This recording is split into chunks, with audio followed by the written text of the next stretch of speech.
नमस्कार. चला तर मग आज एका अशा हिरोबद्दल बोलूया जो आपल्याला दिसत नाही पण आपल्या शेतीसाठी खूप महत्वाचा आहे. आजच्या भागात आपण ह्याच अदृश्य सुपर हिरोची ओळख करून घेणार आहोत.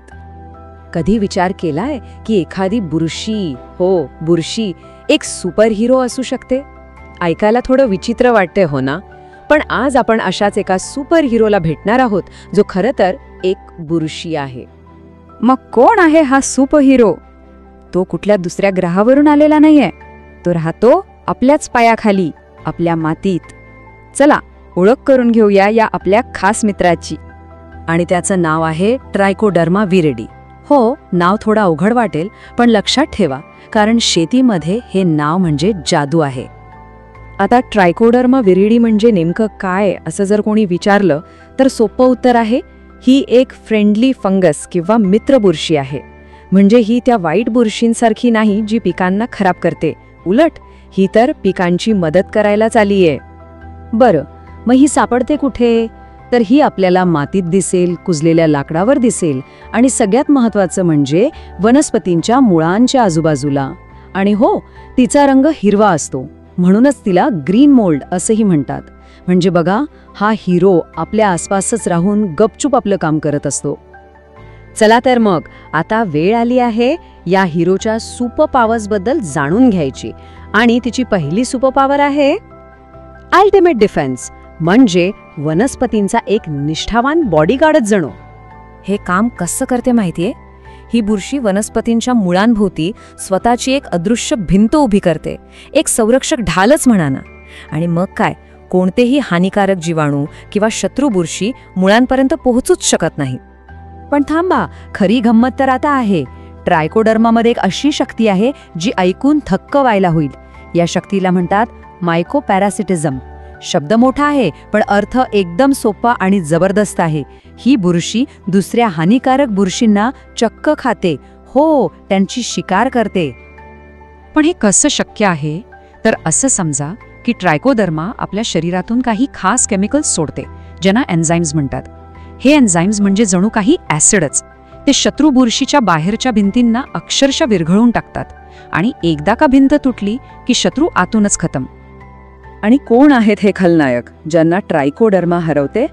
तर या लिस्टमध्ये आहेत फ्युजेरियम, जो झाडांना कोमेजून टाकतो. मग आहे पिथियम, ज्यामुळे मुळं कुजतात. आणि रायझोक्टोनिया, जो मुळांवर हल्ला करतो. या सगळ्या मोठ्या विलन्सना आपला हा एकटा सुपर हिरो धूळ चारतो. तर ही झाली संरक्षणाची गोष्ट. पण आपला हिरो फक्त बॉडीगार्ड नाहीये, तो एक सुपर पॉवर्ड ग्रोथ कोच सुद्धा आहे. हो, म्हणजे तो वनस्पतींना अधिक मजबूत बनवतो. म्हणजे नक्की काय करतं?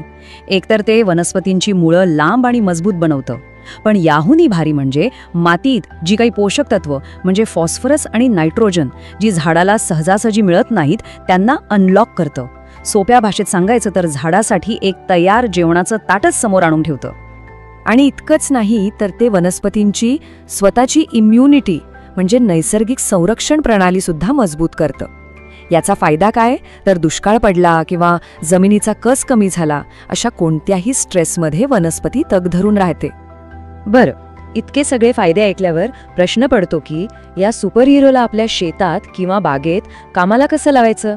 चला तेही बघूया. हे वापरणं अगदी सोपं आहे. मुख्यत्वे 3 मार्ग आहेत. एक, बीज प्रक्रिया, म्हणजे पेरणीच्या आधी बियाण्यांना याची पावडर लावायची. 2, मातीत मिसळणे, म्हणजे कंपोस्ट खतासोबत किंवा थेट मातीतच मिसळून टाकायचं. आणि 3, फवारणी, याचं द्रावण बनवून थेट पानांवर सुद्धा फवारता येतं. तर आतापर्यंत आपण पाहिलं की ट्रायकोडर्मा वनस्पतींसाठी काय करतं. पण आता थोडा मोठा विचार करूया. ही मित्र बुरशी फक्त वनस्पतींसाठीच नाही, तर आपल्या संपूर्ण पृथ्वीसाठी का महत्वाची आहे? याचं कारण म्हणजे याचे फायदे खूप मोठे आहेत. सगळ्यात पहिलं, हे 100% नॅचरल आणि सेफ आहे. माणसं, प्राणी, मधमाशा कुणालाच यापासून धोका नाही. दुसरं, यामुळे घातक रासायनिक कीटकनाशकांची गरजच कमी होते.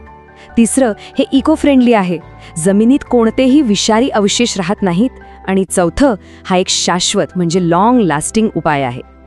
तर या सगळ्या गोष्टी सोप्या भाषेत लक्षात ठेवायच्या असतील तर ही एक कल्पना डोक्यात ठेवा. समजा आपलं रोप म्हणजे एक घर आहे. मग ट्रायकोडर्मा कोण? तर तो आहे एक सुपर हिरो गार्ड, जो विलन्सना घराबाहेर ठेवतो, घरातल्या लोकांना जेवण पुरवतो आणि घरालाच आतून बाहेरून मजबूत बनवतो. किती सोपं आहे बघा. थोडक्यात काय तर आधुनिक शेतीसाठी हा ट्रायकोडर्मा म्हणजे एक छोट्या जादूगारापेक्षा कमी नाही. आणि जाता जाता एक विचार मनात येतो की जर एक ट्रायकोडर्मा इतकं काही करू शकतं, तर आपल्या पायाखालच्या या मातीत असे अजून कितीतरी नैसर्गिक सुपर हिरो लपले असतील, नाही का? विचार नक्की करा.